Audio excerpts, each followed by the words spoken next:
kita berada di daerah Jombang, tepatnya di daerah Parigi. Ini adalah salah satu tempat untuk kita belajar, berlatih, baik seni dan budaya, dan juga kita belajar mengenai tentang pentingnya lingkungan hidup.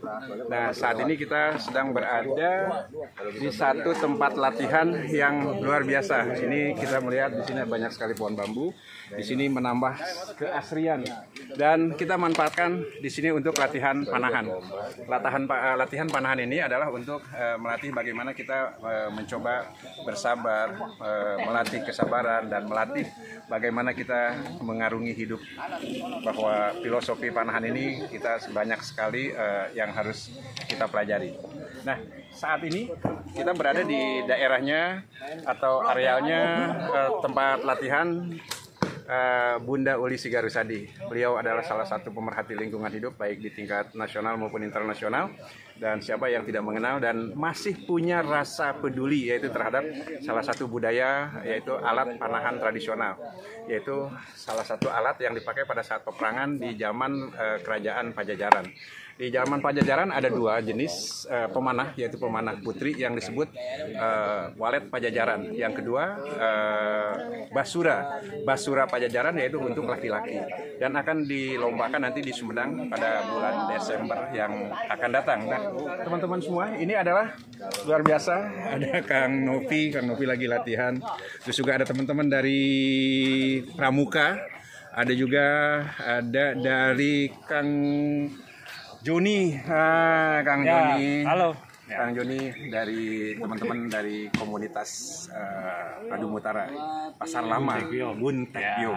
Terus juga ada dari yang tidak asing lagi nih, ada Kang John, ya semua ini adalah ada Kang Wawan. Oke, sekarang kita latihan. Ada juga yang paling jauh, yaitu dari Pandeglang. Wah, ini dari Pandeglang, cucunya, cicitnya Raden Arya Wangsakara. Sekarang lagi latihan bagaimana cara menarik busur, ya. Baik, ya itulah teman-teman, ini salah satu olahraga yang sangat luar biasa yang sekarang sedang diangkat lagi, dilestarikan lagi tentang budaya. Salah satu budaya yaitu panahan tradisional yang akan dilombakan nanti di Sumedang. Kita ketemu dengan Bunda Uli Harirusadi. Nah, ini Bunda Uli. Assalamualaikum Bunda, Sampurasun. Rampes. Ya. Ini luar biasa Bunda, ini nyumput di sini Bunda. Ya betul, di hutan ini namanya rumah hutan. Rumah hutan. Kita berada di rumah hutan di daerah Jombang, Tangerang Selatan.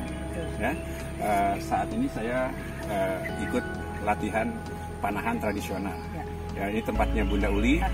Ya, ini untuk dikembangkan, diangkat kembali kearifan lokal karena ada kaitannya sejarah juga peninggalan leluhur, yaitu pada saat Pajajaran. Mungkin Bunda bisa dijelasin aja. Baik, bisa. Jadi gini, ini kan bentuk tanah ini macam-macam ya, ada yang tradisional, ada yang bukan tradisional. Jadi, tapi yang kita angkat di sini, jadi kita ada satu lembaga kita namanya Baranusa, yaitu Barisan Adat Raja dan Sultan Nusantara. Di Baranusa ini kita punya divisi panah tradisional. Nah, divisi panah tradisional ini mengangkat ikon daripada kegiatan bela negara kita, namanya walet Pajajaran dan basura Pajajaran. Nah, mungkin dijelaskan sedikit ya Kang Bayu. Ya, ini namanya apa? Walet Pajajaran dengan basura Pajajaran. Ya, jadi zaman dulu sekali itu kerajaan Pajajaran itu punya pasukan eksklusif yang untuk membela kerajaannya dan anti gagal. Yang kita sering dengarkan Puraga Jati, ya, Puraga Maya dan Belapati. Tapi ada lagi yang namanya pasukan walet Pajajaran dan basura Pajajaran. Ini jarang dengar ya. Terus satu ketika sama anaknya Bunda Riko dikorek gitu, dicari tahu. Ternyata walet Pajajaran itu adalah pasukan pemanah perempuan yang dari kerajaan. Nah, kalau yang basura Pajajaran itu pasukan panah laki-laki yang dari Pajajaran juga. Mereka anti gagal, ibarat kata mereka itu selalu berhasil, jarang gagal, ya betul-betul luar biasa sampai dikatakan sebagai pasukan eksklusif. Nah, mereka tuh bisa panah dari atas kuda, dari atas gunung, di bukit-bukit, bahkan dari atas pohon, luar biasa. Nah, di sini kita di Baranusa ini kita punya pasukan walet Pajajaran dan basura Pajajaran. Nanti mungkin pada waktunya kita akan lihat latihannya. Nanti yang akan dilombakan kan Bunda? Akan dilombakan nanti tanggal 4 Desember akan ada lomba panah tradisional, tapi kita angkat panah Kasemedangan. Jadi Kasemedangan itu panahnya duduk, bukan berdiri, duduk. Nanti kita akan perkenalkan berbagai macam cara. Tapi yang jelas panah Kasemedangan itu jarang sekali didengar oleh anak-anak sekarang. Tapi busurnya seperti ini juga ya? Ya, semua umumnya Pak sama aja, cuma berbagai macam lah jenisnya. Dan itu kalau yang tradisional itu dari bambu ya, dari bambu. Nah, jadi untuk kita ketahui nanti siapa tahu ada yang mau lomba panah ya. Nah, itu bisa tanggal 4 Desember di Desa Rancakalong, Rancakalong Sumedang tanggal 4. Oke, nanti kita informasi berbondong-bondong nanti kita ke sana ya untuk teman-teman Tanggar Channel. Kita lihat langsung nanti pertandingan panah tradisional atau Kasemedangan yang akan digelar tanggal 4 Desember. Nah, itu katanya bisa manah dari atas kuda gimana? Iya, kan tangannya kan dua begini. Terus sementara di atas kuda dia tapi bisa tanpa gagal ya tadi. Itu yang kita harus tahu, itu memang orang-orang dulu sakti-sakti ya. Karena fokus. Ya itulah teman-teman semua, luar biasa. Jadi ini akan digali oleh salah satu Bunda Uli, ini adalah salah satu pemerhati budaya. Dan tahun ini akan diangkat kembali tentang panah tradisional peninggalan leluhur. Jadi sebagai wujud untuk melestarikan peninggalan leluhur. Ini kan warisan-warisan. Ini untuk latihan seperti ini Bunda ada latihan pernapasan juga ya? Ya, penting ini perlu konsentrasi ya. Jadi fokus terhadap tujuan. Sebenarnya memanah ini mengajarkan kita kepada satu konsisten hidup untuk mandiri, tegas dan fokus. Filosofinya seperti itu ya. Wah, luar biasa ini. Ternyata kita selain belajar memanah, belajar keahlian, juga ada filosofi hidup yang bisa kita pelajari dari olahraga tradisional, yaitu panahan tradisional ini.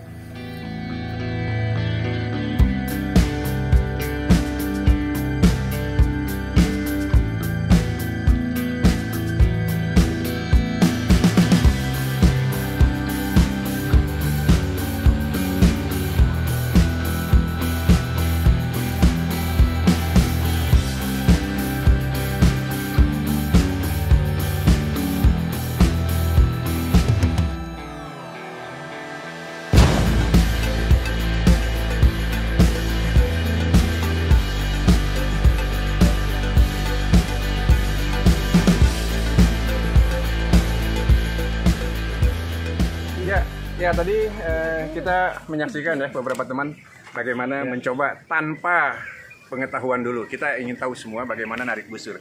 Ternyata sulit sekali dan ada teknik tersendiri. Jadi tidak main-main.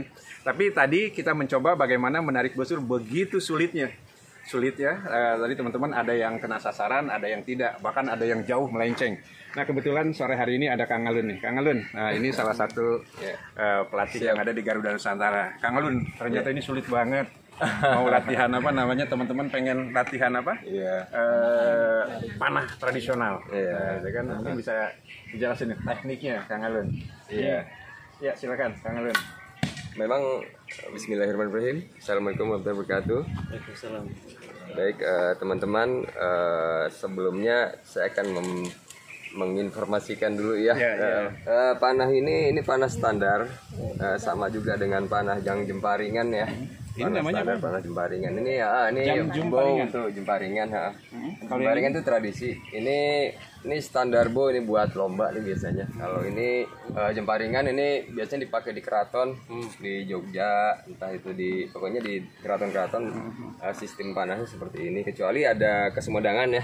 Kasemedangan itu agak sedikit beda dia panahnya. Jemparingan itu adalah budaya ya, teknik budaya biasanya dilakukan dengan cara duduk gitu ya, jadi sambil duduk, dan standar bownya itu minimal setinggi sama yang punya gitu.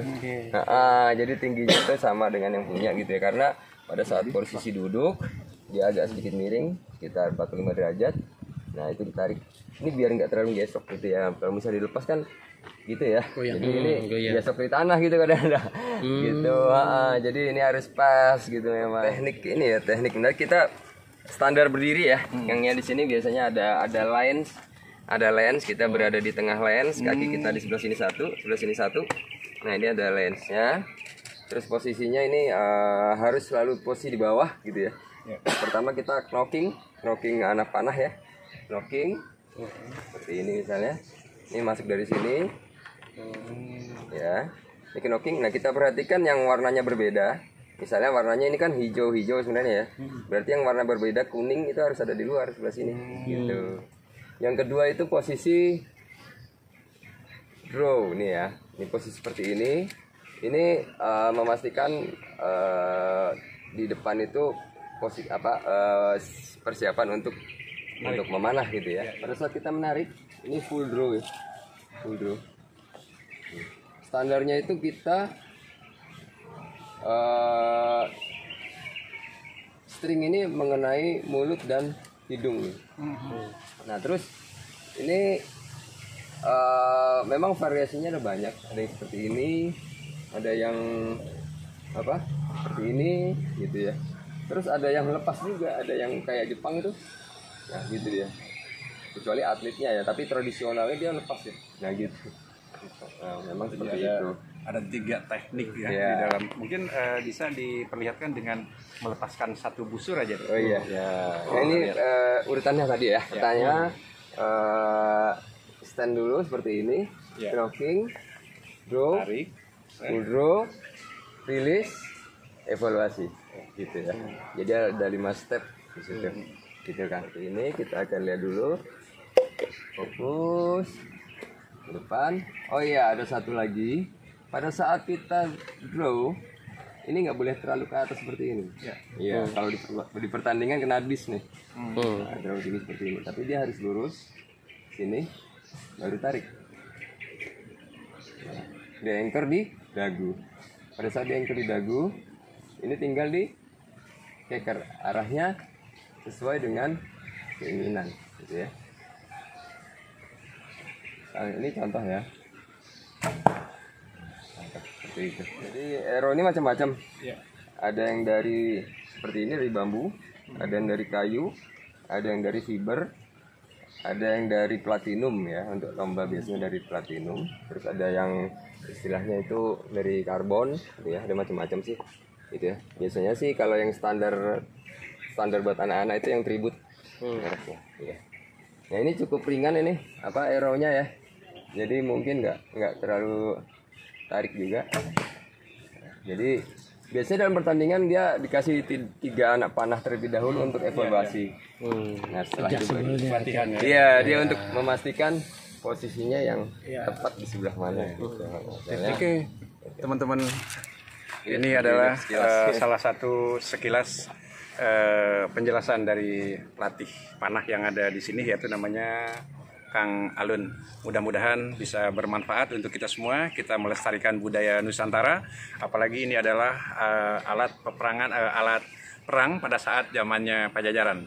Sekarang kita punya tanggung jawab moral untuk melestarikan budaya panahan di Nusantara. Tapi besok kita kalau ada kesempatan jamparingnya begini Kata saya kira jangan ke bawah. Mungkin bisa dijelasin nih Kang, keikutsertaannya sampai jadi ikon ini gimana ceritanya nih Kang Dana? Iya ya, awalnya sih jujur ini juga baru buat saya juga baru ya. Cuman karena niat untuk melestarikan budaya kita sendiri, khususnya di panahan Jamparing, ya harus ada niat disertai kemauan yang kuat, latihan, dan ya lumayan memuaskan lah, yang akhirnya dijadikan ikon oleh Bunda Uli. Luar biasa. Ini salah satu Kang Dana, ini panggilnya Kang Dana kalau saya nama asli lengkapnya Dana Kusuma di Negara. Dana Kusuma di Negara. Beliau juga pemain sinetron, terus juga aktif di budaya Nusantara, aktif juga di MCKN, Majelis Cendekiawan Keraton Nusantara, dan kemarin baru saja mengikuti dilantik kemarin ya? Kemarin dilantik sebagai ikon Basura ya, di Keraton Kanoman Cirebon.